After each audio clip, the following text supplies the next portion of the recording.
Louis Vuitton, uma marca centenária avaliada em mais de 20 bilhões de dólares, cujo atual dono Bernard Arnault recentemente se tornou o homem mais rico do mundo.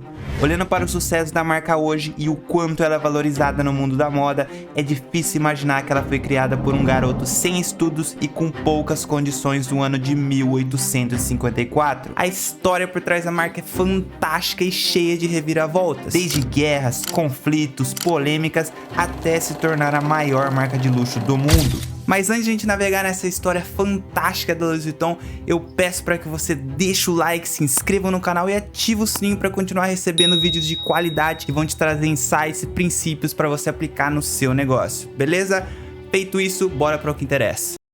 O fundador Louis Vuitton nasceu em 1821 e cresceu em uma cidadezinha chamada Encai, no interior da França. Lá, ele trabalhava na fazenda da família. O pai era moleiro e a mãe fazia chapéus para ajudar na renda. Nessa época, a França estava se recuperando das guerras napoleônicas e muitos fazendeiros, incluindo a família Vuitton, enfrentaram uma falência. Louis teve uma infância sofrida, a família passava por dificuldades, o que obrigava ele a trabalhar o dia todo e por isso nunca chegou a frequentar uma escola. Ficava o dia todo colhendo plantações, carregando cestas e cuidando dos animais. O que não parecia uma vida fácil para uma criança ficou ainda mais difícil. Sua mãe veio a falecer quando ele tinha apenas 10 anos de idade e o seu pai, pouco tempo depois, se casou novamente. A relação de Louis com a madrasta não era nada boa. Ela era abusiva e eles brigavam constantemente, o que foi um dos motivos que fizeram ele sair de casa quando tinha apenas 13 anos de idade. Não só se livrando da madrasta, mas buscando uma vida melhor. Então ele começou sua jornada com destino a Paris, que ficava a 470 quilômetros da cidade que ele morava. E detalhe, ele partiu a pé, sem dinheiro e sem comida, o que fez com que muitas das vezes dormisse na rua e de barriga vazia, literalmente vivendo como um mendigo. Porém, por todos os lugares que ele passava, ele tentava arrumar um bico para trabalhar, para assim pelo menos conseguir dinheiro para comer. E felizmente, em um desses bicos ele acabou aprendendo a arte do artesanato, utilizando pedra, metal, tecido e madeira. E essas habilidades iriam transformar sua vida mais pra frente. E lembrando, ele estava indo com destino a Paris, a pé, sem nenhum tostão no bolso. E por isso, nessas condições, fizeram com que ele demorasse 3 anos para chegar em Paris. Então ele saiu com 13 e chegou com 16, porém com uma bagagem enorme de conhecimento.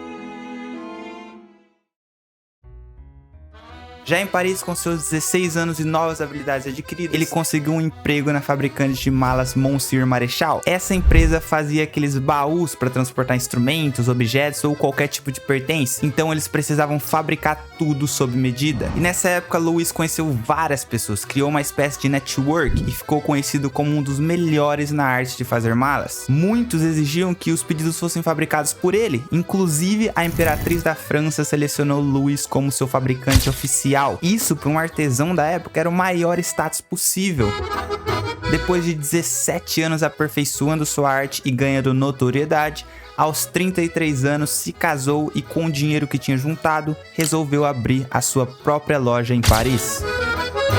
Ele já tinha enxergado um problema nas maletas dos outros fabricantes. Um deles era que elas eram feitas de couro, com a parte superior arredondada para que quando molhasse a água escorresse para fora. Até aí, maravilha. Só que o problema era que não tinha como empilhá-las, o que ocasionava um grande problema na logística. Por isso, ele começou a explorar outros tipos de materiais e chegou à conclusão que a lona em canvas era mais leve, duradoura e resistente à água. Então ele começou a fabricar em um formato totalmente plano para que fosse possível empilhá-las. As suas maletas viraram um sucesso e a essa altura Louis já tinha se consolidado no mercado. Depois de 2 anos do lançamento, as maletas ficaram conhecidas pela sua elegância e foram consideradas um item essencial para a classe elite da época. Elas estavam se tornando um produto de status. Chegavam pedidos do mundo todo, inclusive famílias reais fora da França. Devido ao sucesso da marca, em 1859 ele começou a escalar o seu negócio. Abriu uma nova loja fora da França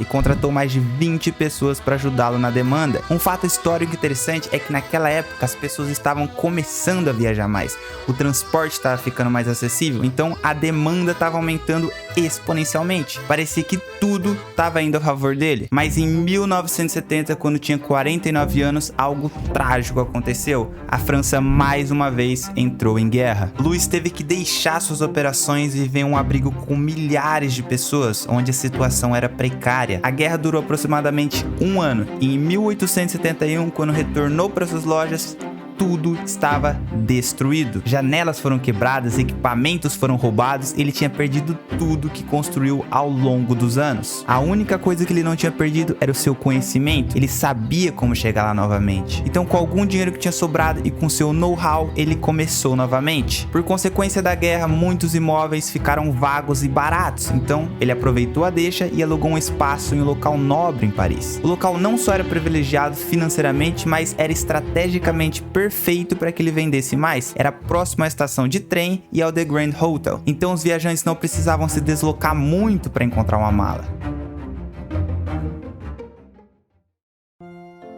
Louis era um cara criativo e visionário, ele sabia as necessidades das pessoas, ele também sabia se diferenciar dos seus concorrentes. Em 1972 ele criou um novo design para as malas, dessa vez com uma decoração listrada. Na época era algo moderno e as pessoas gostam de se destacar e de se mostrar, e ele sabia disso. Não é à toa que outras tentaram copiar, mas a diferença não era apenas no design, e sim na qualidade do produto, o que fazia com que ele sempre ficasse à frente dos seus concorrentes. E assim ele continuou por mais 20 anos, consolidando cada vez mais a marca. Mas infelizmente, ele veio a falecer aos 70 anos de idade, mas deixou o legado com seu filho George. George, assim como seu pai, surgiu com ideias que viria mudar o mercado. Ele criou fechaduras elegantes e seguras para as malas, que não eram facilmente burladas pelos ladrões, porque naquela época as fechaduras eram facilmente quebradas. Mas o que mudou mesmo foi quando ele viajou para os Estados Unidos e percebeu que precisava expandir o seu negócio fora da Europa. Por sorte, ele conheceu alguém que viria ajudar muito nesse processo, John Wanamaker. John foi pioneiro nas lojas de departamento, ele também criou a etiqueta de preço. Depois de conhecer John, George começou a vender suas malas nessas lojas de departamento. E foi em 1896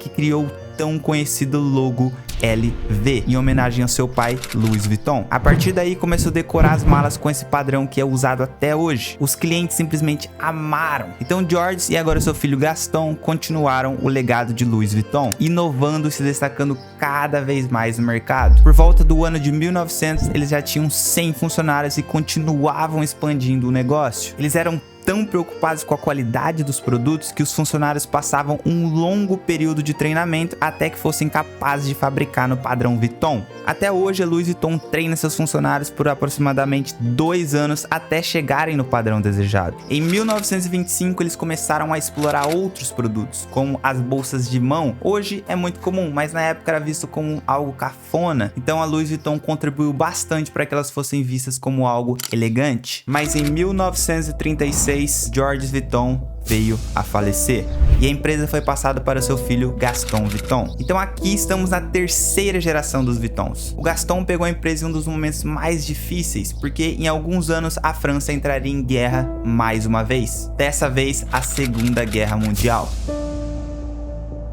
Com a guerra rolando, contratos da marca foram cancelados e Gaston não tinha outra opção a não ser fechar as operações. Mas aí é que entra uma parte polêmica da marca. No livro Louis Vuitton, a saga francesa, a autora descreve que Gaston estava tão desesperado para sobreviver que ele colaborou com o regime alemão. Enquanto muitas empresas estavam sendo obrigadas a fechar devido ao regime alemão, a Louis Vuitton tinha permissão para continuar as operações. A marca, obviamente, não gosta muito dessa parte da história e, em sua defesa, ela diz: "Esta é uma história antiga, muito antes de se tornar parte da LVMH. Somos diversos, tolerantes e todas as coisas que uma empresa moderna deve ser."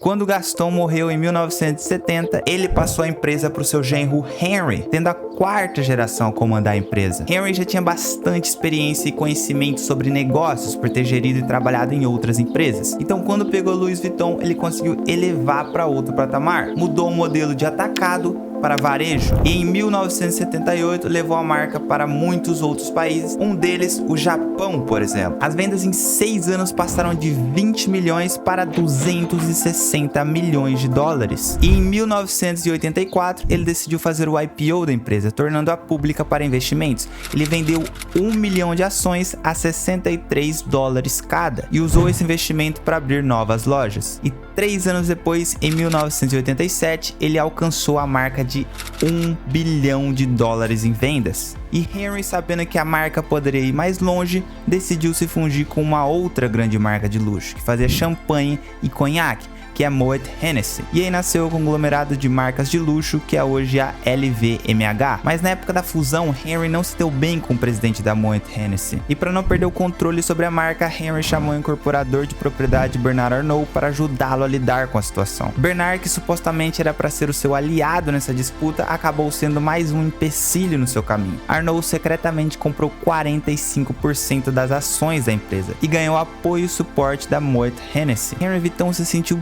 tão traído pelo cara que ele mesmo trouxe e abriu um processo contra Bernard Arnault, mas acabou perdendo e teve que descer de cargo na empresa. Ele ficou tão angustiado que decidiu não se envolver mais com a marca, então saiu. Por causa desses problemas, a empresa perdeu espaço no mercado de luxo. Porém, Bernard sabia como reverter a situação. Ele resolveu fechar parcerias com vários designers para lançar a coleção de 100 anos da marca. E em 1997, a LV contratou o designer Marc Jacobs para ser o diretor de criação da empresa.